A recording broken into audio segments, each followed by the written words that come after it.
Moms, apa kabar?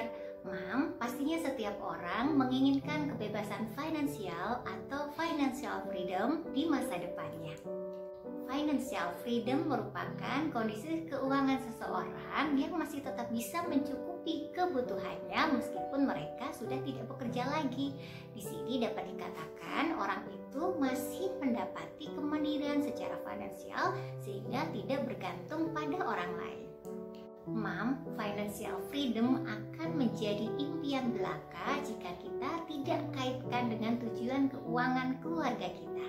Nah, jika kita memiliki tujuan keuangan, maka pastinya kita akan berusaha mencari strategi supaya bisa meraih tujuan keuangan tersebut. Sebagai misal, kita ingin menambah penghematan pengeluaran hingga 40% dibandingkan pengeluaran sebelumnya untuk membeli investasi di akhir tahun ini.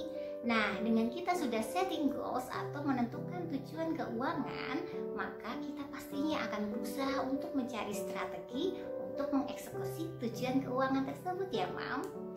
Lalu untuk mewujudkan financial freedom nantinya di masa depan, bukan berarti kita tidak boleh berhutang ya, Mam ya. Nah, kita tetap boleh berhutang, tapi kita harus memberikan batasan bahwa angsuran tiap bulan yang akan kita keluarkan jangan sampai melebihi batasan. Kasih porsinya jangan lebih dari 30% dari penghasilan rutin kita per bulan. Dan satu lagi, jangan sampai kita berhutang untuk tujuan yang konsumtif. Usahakan berhutang untuk tujuan yang produktif. Mam, berikut beberapa langkah yang mungkin bisa kita tempuh untuk mewujudkan financial freedom di masa depan. Salah satu langkah yang bisa diambil yaitu satu, dengan menciptakan penghasilan pasif.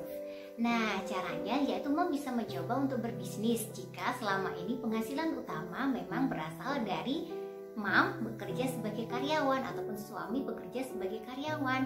Nah, Mam bisa mencoba memulai untuk berbisnis untuk mendapatkan penghasilan pasif. Namun, jika memang belum memiliki keberanian untuk membuka bisnis, Mam bisa menempatkan dana yang saat ini dimiliki ke produk-produk yang memberikan imbal hasil. Misal, bisa ditempatkan ke deposito ataupun instrumen investasi yang lainnya. Iya kan? Jadi kita akan mendapatkan peluang untuk mendapatkan penghasilan pasif. Langkah selanjutnya yaitu atur pengeluaran. Nah, Mam, di sini kita harus selalu mencoba mengeluarkan pendapatan kita setiap bulannya jangan sampai lebih besar pasak daripada tiang ya, Mam. Nah, kita coba untuk atur kembali, usahakan dan selalu ingat bahwa keuangan yang sehat yaitu keuangan yang bisa menyisihkan minimal 10% dari penghasilan rutin tiap bulannya untuk simpanan ataupun investasi. Terus itu diingat ya, Mam. Langkah ketiga yaitu milikilah asuransi. Mam, dalam perencanaan keuangan pribadi, asuransi memiliki fungsi untuk memproteksi penghasilan. Sebagai misal ya, Mam, jika kita tidak memiliki asuransi kesehatan, nah jika sewaktu-waktu kita mengalami masalah kesehatan yang mengharuskan kita untuk berkunjung ke dokter atau bahkan dirawat di rumah sakit, maka bagaimana kita harus membayar kos kesehatan tersebut? Pastinya akan membocorkan tabungan kita kan, Mam.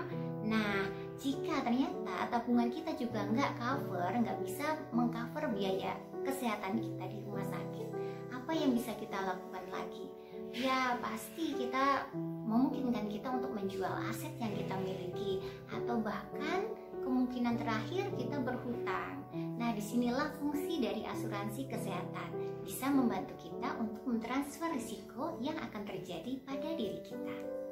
Langkah selanjutnya yaitu milikilah dana darurat, karena sebenarnya dana darurat merupakan lapis kedua perlindungan keuangan keluarga. Mengapa? Karena jika tiba-tiba ada kejadian yang menyebabkan kita kehilangan sumber pemasukan, maka dari dana darurat inilah yang akan membantu kita untuk menopang kehidupan keluarga untuk sementara waktu. Jadi jangan lupa dana darurat ya, Mam ya. Terakhir yang bisa saya sampaikan yaitu berinvestasilah. Mengapa? Karena kita mesti menyadari bahwa uang yang kita miliki saat ini tidak akan pernah sama nilainya pada saat mungkin 5 tahun ke depan, karena adanya time value of money yang dipengaruhi oleh inflasi. Mari Mam, kita berinvestasi. Kita pilih instrumen investasi yang tepat dan cocok terhadap profil risiko diri kita. Apakah kita tipe konservatif, moderat, ataukah agresif?